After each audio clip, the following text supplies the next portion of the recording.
On se retrouve aujourd'hui pour ce 5e jour du calendrier de l'Avent pour faire la découpe de nos pages du mini-album. Avant ça, on va d'abord coller le ruban à l'arrière de la couverture arrière. Donc pour ça, j'ai placé mon équerre à 6 cm du bas et j'ai collé un double face fort donc sur toute la partie arrière de ma couverture. Et c'est là que je vais venir fixer mon ruban. Donc je le prends avec les trous sur la droite. Et donc j'ai découpé un morceau de ruban de 75 cm et vous laisserez dépasser une trentaine de centimètres de ruban sur la droite, donc du côté des trous. Donc faites bien attention à bien vous aligner, prenez le temps. Donc, en fait mon ruban n'est pas centré, j'ai un côté où j'ai un petit peu plus long que de l'autre côté, c'est volontaire puisque à l'avant mon nœud n'est pas centré. J'ai volontairement mis mon nœud sur le côté. Alors, on va maintenant préparer les pages de notre album. Donc, dans un premier temps, je découpe la première feuille à 18,5 cm, donc je la découpe sur toute la hauteur.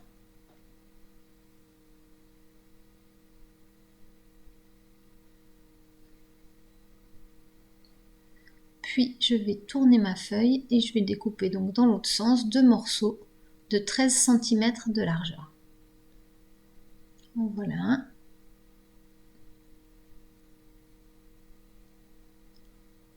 Et le deuxième. Je vais faire la même chose dans une seconde feuille. Donc d'abord je coupe à 18,5 sur toute la hauteur.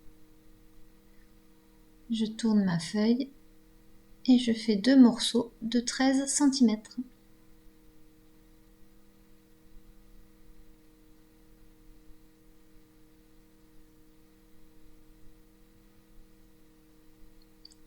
Pour la feuille suivante, je vais en fait en découper 2 à 18,5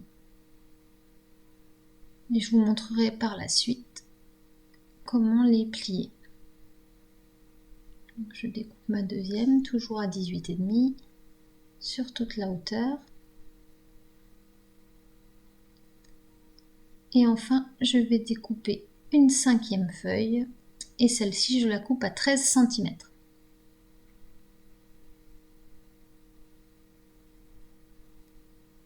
Voilà, nos feuilles sont découpées. Donc pour faire les trous, donc je reprends ma couverture d'album. Je viens placer une feuille qu'on vient de découper, donc celle de 13 par 18,5. Je la centre bien et je la place exactement où je veux qu'elle soit. Je scotche pour être sûr d'être bien. Et là, je vais venir marquer l'emplacement de mes trous. Comme ça, je suis sûre que j'aurai un emplacement qui sera parfait.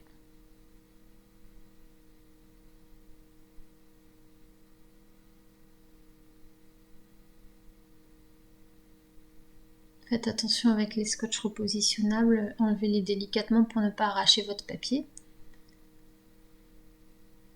Et ensuite, je viens faire mes trous.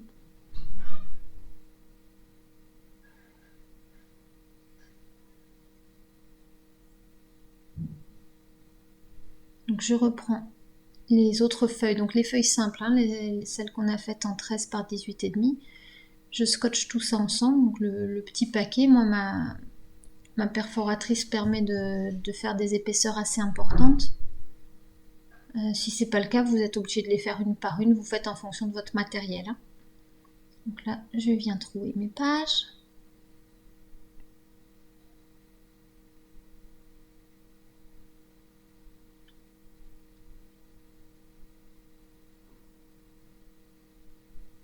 Alors, je reprends maintenant une des feuilles qu'on a prises à 18,5 et je vais marquer un pli donc à 8,3 cm, il me semble.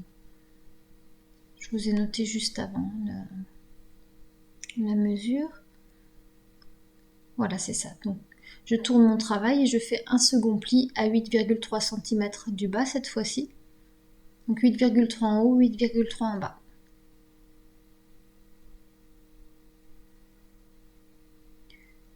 Et puis je me mets sur le côté de la feuille et là je vais tracer un trait à 1,7 cm du bord. Donc je vais le tracer à partir du pli, donc vers le haut et vers le bas.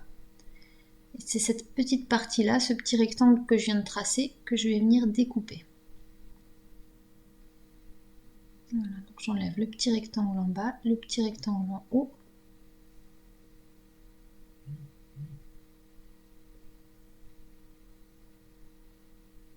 Je plie mon travail. Pour avoir un pli bien net, je le travaille avec mon plioir.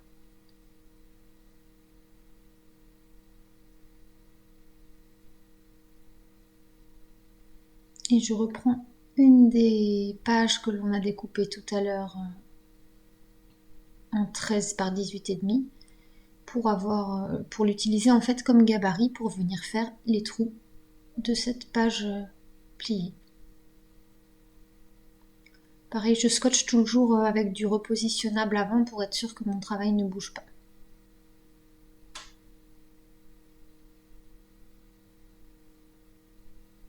Je vais maintenant reprendre la feuille que j'ai coupée à 13 cm tout à l'heure et je vais faire un pli à 18,5 cm du bord. Voilà, donc c'est juste pour avoir un petit rabat en fait et que ma page ait la même taille que les autres. Donc, toujours pareil, je reprends une des autres pages comme gabarit et je viens percer les trous sur ma page. Enfin, je reprends la dernière page, donc celle qui était découpée à 18,5. On va lui faire un pli à 13 cm. Je la plie donc à ce niveau-là. Et en bas, je viens couper l'excédent.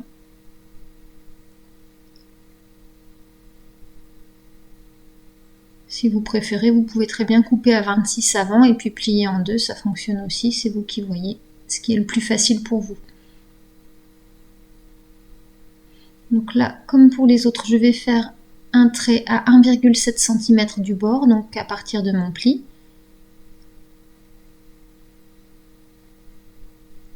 Je suis désolée, le téléphone a un peu de mal avec la mise au point.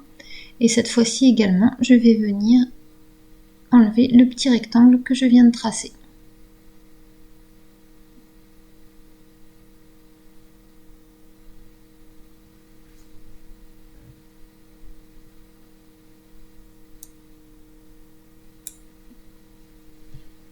Sur le même principe, je reprends mon petit gabarit et je viens percer mes 3 trous en ayant scotché auparavant pour que ça ne bouge pas. Nos pages pour le mini-album sont maintenant prêtes et je vais vous donner rendez-vous demain pour réaliser la première page de notre album. À bientôt!